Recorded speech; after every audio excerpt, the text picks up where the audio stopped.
Episode 38 Kecanggungan yang Menggantung. Malam di rumah Kemuning dan Arkatama tak pernah benar-benar sepi sejak kehadiran putri kecil mereka, Zia. Kadang tengah malam diisi suara tangisan kecil. Kadang suara gumaman manja bayi yang baru bangun tidur. Namun, semua itu tidak mengganggu para penghuninya, justru membuat penghuni rumah merasa semakin senang. Malam itu, jam menunjukkan pukul 2 dini hari ketika suara rengekan kecil terdengar dari ranjang bayi. Owa. Kemuning yang tertidur lelap langsung bergerak hendak bangun. Namun, sebelum sempat membuka mata sepenuhnya, Arkatama lebih dulu duduk tegak. Biar aku saja, bisik Arkatama pelan sambil mengusap pelan kepala istrinya. Dengan rambut sedikit berantakan dan mata masih mengantuk, Arkatama berjalan menuju ranjang bayi. Begitu melihat ayahnya datang, Zia malah berhenti menangis dan mengedip-ngedip lucu. "Princess ayah bangun, iya." Arkatama tersenyum kecil. Ia mengangkat tubuh mungil itu dengan hati-hati, lalu mencium keningnya lama. Kemuning yang melihat dari atas ranjang tersenyum hangat.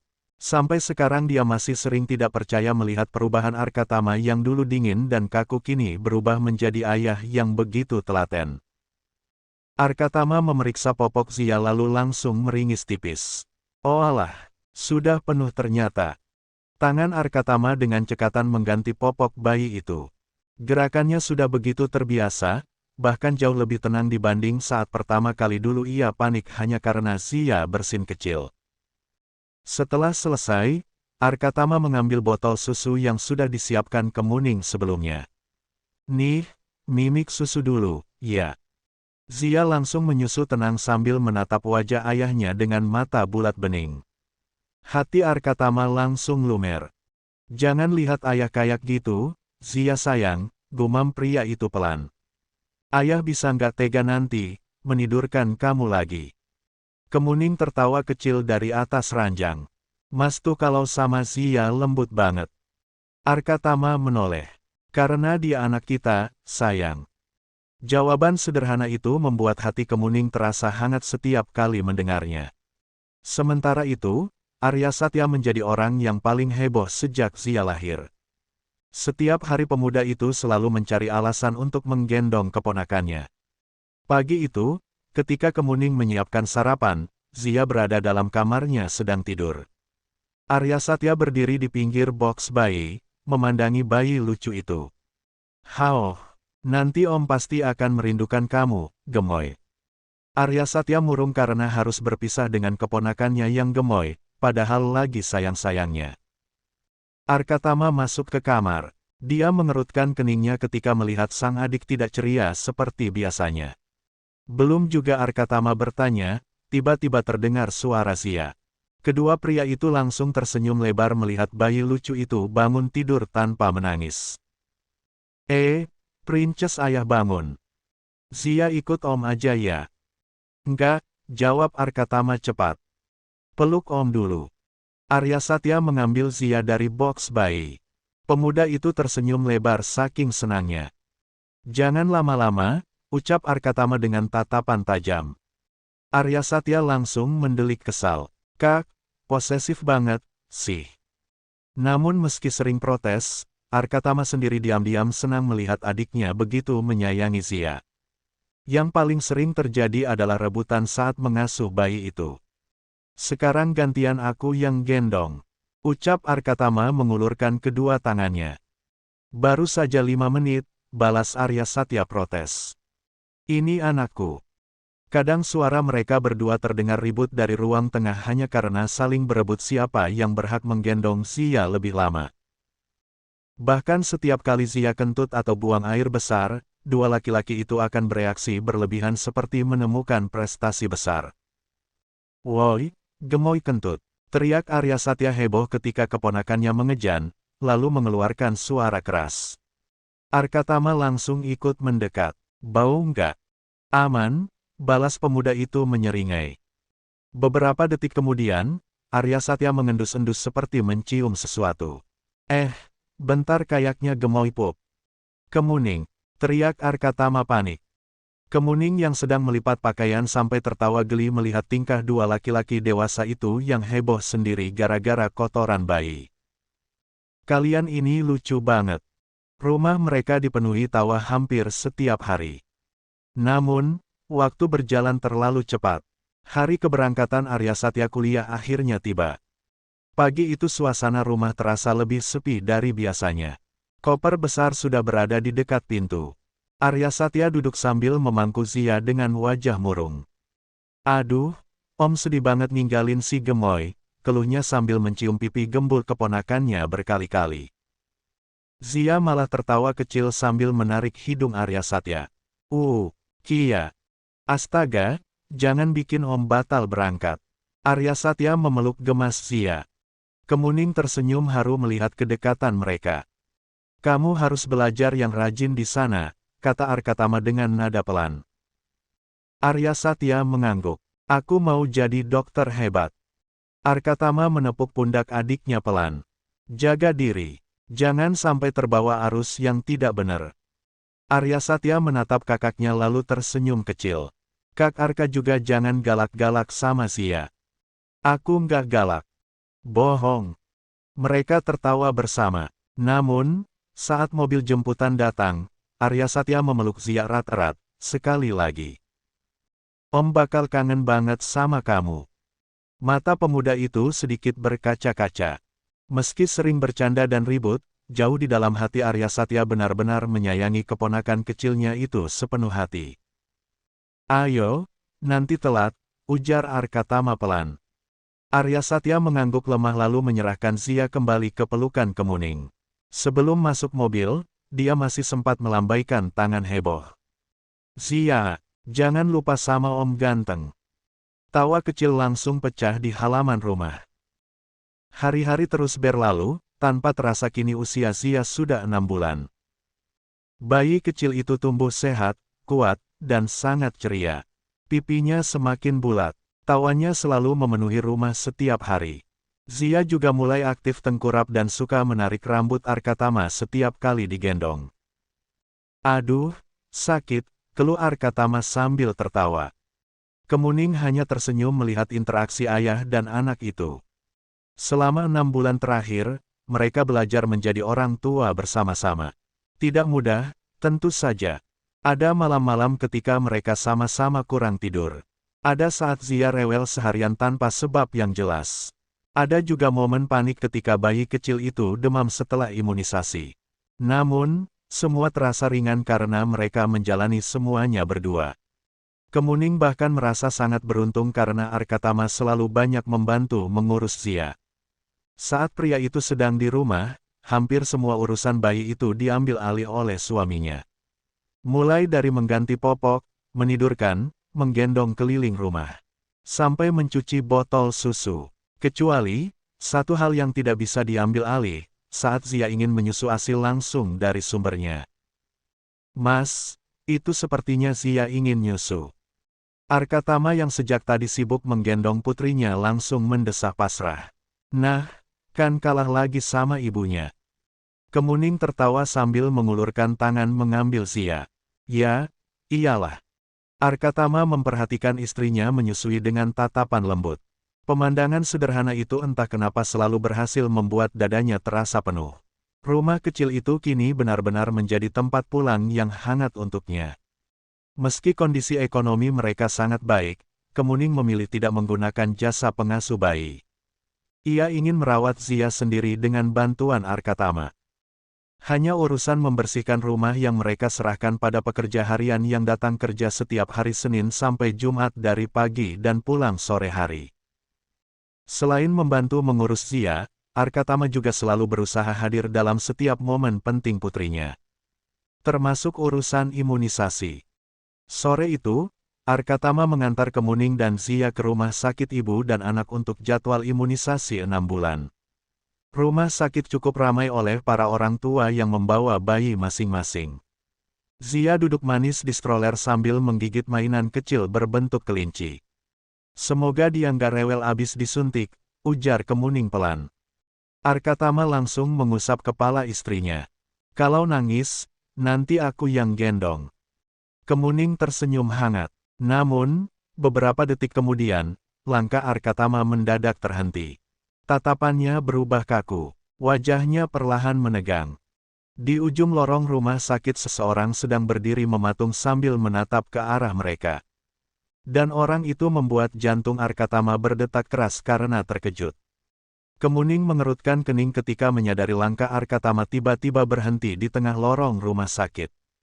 Laki-laki itu berdiri diam beberapa detik sambil menatap ke satu arah dengan sorot mata yang sulit dijelaskan. "Ada apa, Mas?" tanya Kemuning heran.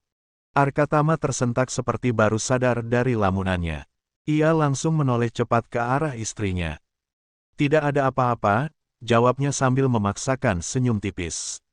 Namun, Kemuning sempat menangkap sesuatu yang aneh dari wajah suaminya. Tatapan Arkatama terlihat kaku, bahkan rahangnya sedikit menegang. "Kalau begitu ayo, jalan," ujar Kemuning pelan sambil mendorong stroller Zia. "Dokter Rama sudah menunggu kita." Arkatama mengangguk. "Iya." Mereka pun kembali berjalan menuju ruang dokter anak. Sementara itu, wanita yang sejak tadi memerhatikan Arkatama masih berdiri mematung di ujung lorong. Bahkan ketika keluarga kecil itu melewatinya, dia hanya mengikuti mereka lewat gerakan mata. Tatapan wanita itu berhenti lama pada Zia. Lalu, berpindah kepada Kemuning. Dan terakhir kembali kepada Arkatama. Ada keterkejutan, penyesalan, dan sesuatu yang sulit dijelaskan bercampur di matanya. Namun, dia tetap diam. Seolah kehilangan keberanian untuk memanggil nama laki-laki itu. Begitu masuk ke ruang praktik dokter anak, suasana langsung berubah hangat. Dokter Rama tersenyum lebar begitu melihat Zia yang duduk manis di stroller sambil menggigit mainan kelinci kecilnya. "Wah, pasien favorit saya datang," goda dokter itu. Zia malah tertawa kecil sambil menggerak-gerakkan kaki gemasnya. Kemuning ikut tersenyum. "Dok, hari ini imunisasi, ya?" Dokter Rama mengangguk sambil mulai memeriksa kondisi Zia dengan teliti. Anehnya, bayi kecil itu sama sekali tidak rewel. Bahkan saat jarum suntik mulai disiapkan, Dokter Rama terus mengajaknya bercanda. Itu siapa yang pipinya bulat banget?" goda Dokter Rama sambil mencubit pelan pipi Zia dan bayi itu langsung terkikik. "Lucu banget," lanjut dokter itu. "Ini pipi kayaknya mochi putih." Arkatama langsung protes cepat. "Pipinya bukan mochi, dok. Itu pipi mahal." Dokter Rama tertawa. "Oh iya, mahal berapa?" "Tak ternilai." Kemuning sampai geleng-geleng kepala melihat suaminya. "Mas ini, malah bercanda." Karena terlalu fokus diajak bermain, Zia bahkan tidak sadar ketika suntikan masuk ke pahanya. Tidak ada tangisan atau drama rewel. Yang ada justru tawa kecil dan ocehan bayi yang menggemaskan. Dokter Rama sampai terlihat kagum. "Hebat sekali Zia." Setelah pemeriksaan selesai, dokter itu membuka hasil catatan perkembangan bayi sambil tersenyum puas. "Zia anak yang sehat dan aktif," ujarnya. "Perkembangan pertumbuhannya juga sangat bagus. Berat badan ideal, motoriknya bagus, dan tidak ada tanda alergi makanan tertentu." Kemuning langsung tersenyum lega. "Syukurlah. Pasti peran orang tuanya juga sangat bagus," lanjut Dokter Rama. Kemuning tertawa kecil sambil mengusap kepala Zia. "Zia tuh gampang bosan sama makanan, dok. Jadi setiap makan harus ganti menu. Kadang aku sampai bingung harus bikin apa lagi setiap hari." Dokter Rama mengangguk mengerti. Wajar, anak seusia dia memang sedang suka eksplor rasa. Dokter itu lalu membuka laci mejanya dan mengambil sebuah buku kecil penuh gambar makanan bayi. "Nah, ini buat Mama Zia." Mata Kemuning langsung berbinar. Buku resep empasi. Isinya lengkap, jelas Dokter Rama. Mulai dari menu sederhana sampai kombinasi gizi yang bagus buat perkembangan anak. Kemuning menerima buku itu dengan wajah senang. "Terima kasih banyak, dok." Arkatama ikut melihat isi buku tersebut sambil mengangguk kagum. "Wah, banyak juga menunya. Nanti jangan papa yang malah semangat masak," goda Dokter Rama. Kemuning langsung tertawa. Bisa jadi, Dok. Soalnya Mas Arka lebih turun tangan kalau soal Sia. Karena anakku harus mendapatkan yang terbaik, jawab Arkatama tanpa malu.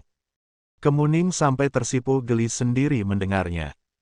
Sebagai orang tua, mengetahui anak mereka tumbuh sehat tentu menjadi kebahagiaan yang sulit dijelaskan. Hati mereka terasa penuh dan hangat. Keluar dari ruangan dokter, Kemuning dan Arkatama masih tersenyum lebar sambil sesekali melihat tingkah Zia yang sibuk memainkan tali boneka kecilnya. Mas, nanti kita coba bikin menu baru ya, ujar Kemuning semangat sambil memeluk buku resep. Aku bantu. Beneran. Aku yang nyuapin juga nanti. Kemuning tersenyum lembut menatap suaminya.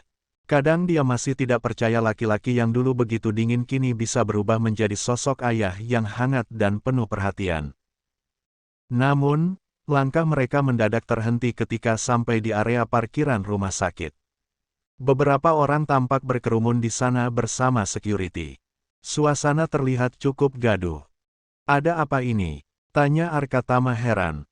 Salah seorang pria yang berdiri di dekat sana langsung menjawab. Ibu itu nggak sengaja nabrak mobil yang parkir waktu mau keluar. Arkatama dan Kemuning spontan menoleh. Seorang wanita yang berdiri di dekat mobil perlahan membalikkan badan. Dan seketika ekspresi terkejut jelas terlihat di wajahnya. Arkatama, nama itu keluar begitu saja dari bibir wanita tersebut. Arkatama langsung membeku. Tamara. Suasana mendadak terasa canggung. Kemuning menoleh perlahan ke arah suaminya. Kenalan kamu, Mas. Arkatama tampak salah tingkah sesaat. Iya, dia. Namun, belum sempat menjelaskan, suara gaduh lain terdengar dari arah belakang. Ada apa ini, Tamara? Seru seorang wanita parubaya dengan nada panik sambil berjalan cepat mendekat. Wanita itu langsung melihat bagian belakang mobil hitam milik Arkatama yang sedikit penyok. Tamara menunduk pucat. Aku nggak sengaja nabrak mobil ini, Bu. Kamu ini bagaimana sih? Gerutu wanita parubaya itu kesal. Nyetir mobil saja nggak becus. Tamara langsung makin menunduk malu. Wajahnya merah menahan canggung dan panik karena banyak orang memperhatikan. Sementara Kemuning dan Arkatama saling melirik pelan. Arkatama sendiri masih tampak terkejut melihat Tamara berada di sana setelah sekian lama tidak bertemu. Sedangkan Tamara diam-diam menatap keluarga kecil itu dengan perasaan campur aduk. Tatapannya berhenti lama pada Zia yang duduk tenang di stroller, dan bayi kecil itu tertawa kecil sambil memainkan boneka kelincinya, sama sekali tidak mengerti ketegangan orang-orang dewasa di sekitarnya. Tamara langsung menggigit bibir bawahnya pelan. Entah kenapa ada rasa sesak yang tiba-tiba memenuhi dadanya saat melihat kebahagiaan kecil yang dimiliki Arkatama sekarang. Maaf, ucap Tamara lirih sambil menundukkan kepala. Aku akan bertanggung jawab mengganti rugi. Suasana mendadak hening beberapa detik. Angin sore berembus pelan melewati area parkiran, membawa kecanggungan yang menggantung di antara mereka. Bersambung.